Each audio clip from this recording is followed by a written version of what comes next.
Good evening students. Bhajanpal Bhati educational group के digital word में आपका स्वागत है। डियर स्टूडेंट्स, बसंत भाग 3 के अंतर्गत हमारा जो प्रकरण चल रहा है वह है पानी की कहानी। आइए आगे पढ़ते हैं। अब बूंद अपनी कहानी सुनाते हुए कहती है, बहुत दिन हुए मेरे पुरखे हड्रोजन अर्थात हाइड्रोजन और ओषजन अर्थात ऑक्सीजन नामक 2 गैसें सूर्यमंडल में लपटों के रूप में विद्यमान थे। यहाँ बूंद यह कहना चाहती है कि बहुत समय पहले सूर्यमंडल में हाइड्रोजन और ऑक्सीजन नामक 2 गैसें उपस्थित थीं। सूर्यमंडल अपने निश्चित मार्ग पर चक्कर काट रहा था। वे दिन थे जब हमारे ब्रह्मांड में उथल पुथल हो रही थी। अनेक ग्रह और उपग्रह बन रहे थे। ठहरो, क्या तुम्हारे पुरखे अब सूर्यमंडल में नहीं हैं? हैं। उनके वंशज अपनी भयावह लपटों से अब भी उनका मुख उज्जवल किए हुए हैं। हाँ, तो मेरे पुरखे बड़ी प्रसन्नता से सूर्य के धरातल पर नाचते रहते थे। एक दिन की बात है कि दूर एक प्रचंड प्रकाश पिंड दिखाई पड़ा। उनकी आंखें चौंधियाने लगीं। यह पिंड बड़ी तेजी से सूर्य की ओर बढ़ रहा था। ज्यों-ज्यों पास आता जाता था उसका आकार बढ़ता जाता था। यह सूर्य से लाखों गुना बड़ा था। उसकी महान आकर्षण शक्ति से हमारा सूर्य कांप उठा। ऐसा ज्ञात हुआ कि उस ग्रहराज से टकराकर हमारा सूर्य चूर्ण हो जाएगा अर्थात नष्ट हो जाएगा। वैसा न हुआ। वह सूर्य से सहस्रों मील दूर से ही घूम चला। सहस्रों अर्थात हजारों। परंतु उसकी भीषण आकर्षण शक्ति के कारण सूर्य का एक भाग टूटकर उसके पीछे चला। सूर्य से टूटा हुआ भाग इतना भारी खिंचाव संभाल न सका और कई टुकड़ों में टूट गया। उन्हीं में से एक टुकड़ा हमारी पृथ्वी है। यह प्रारंभ में एक बड़ा आग का गोला थी। अर्थात पृथ्वी के लिए कहा गया कि पृथ्वी पहले एक आग का गोला थी। ऐसा, परंतु उन लपटों से तुम पानी कैसे बने? मुझे ठीक पता नहीं।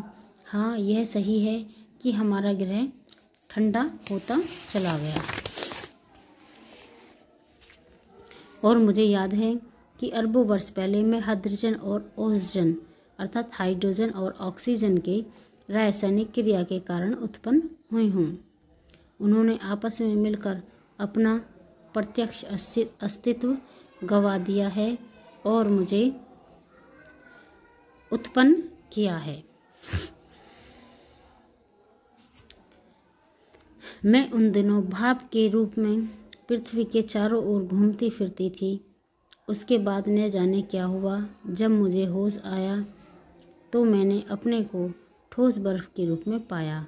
मेरा शरीर पहले भाप के रूप में था, वह अब अत्यंत छोटा हो गया था। वह पहले से कोई 17वां भाग रह गया था। मैंने देखा मेरे चारों ओर मेरे असंख्य साथी बर्फ बने पड़े थे।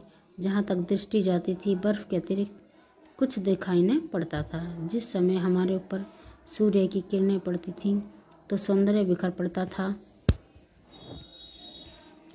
हमारे कितने साथी ऐसे भी थे जो बड़ी उत्सुकता से आंधी में ऊंचा उड़ने, उछलने, कूदने के लिए कमर कसे तैयार बैठे रहते थे।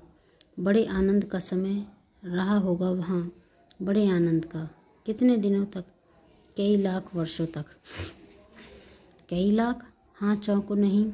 मेरे जीवन में 200 वर्ष दाल में नमक के समान भी नहीं है। मैंने ऐसे दीर्घजीवी से वार्तालाप अर्थात बातचीत करते जान अपने को दीर्घजीवी अर्थात जिसकी लंबी आयु होती है, अपने को धन्य माना और ओस की बूंद के प्रति मेरी श्रद्धा बढ़ चली। हम शांति से बैठे एक दिन हवा से खेलने की कहानियाँ सुन रहे थे कि अचानक ऐसा अनुभव हुआ मानो हम सरक रहे हों। सबके मुख पर हवाइयाँ उड़ने लगीं। अब क्या होगा? इतने दिन आनंद से काटने के पश्चात अब दुख सहन करने का साहस हम में न था। बहुत पता लगाने पर हमें ज्ञात हुआ कि हमारे भार से ही हमारे नीचे वाले भाई दबकर पानी हो गए हैं। उनका शरीर ठोसपन को छोड़ चुका है और उनके तरल शरीर पर हम फिसल चले हैं।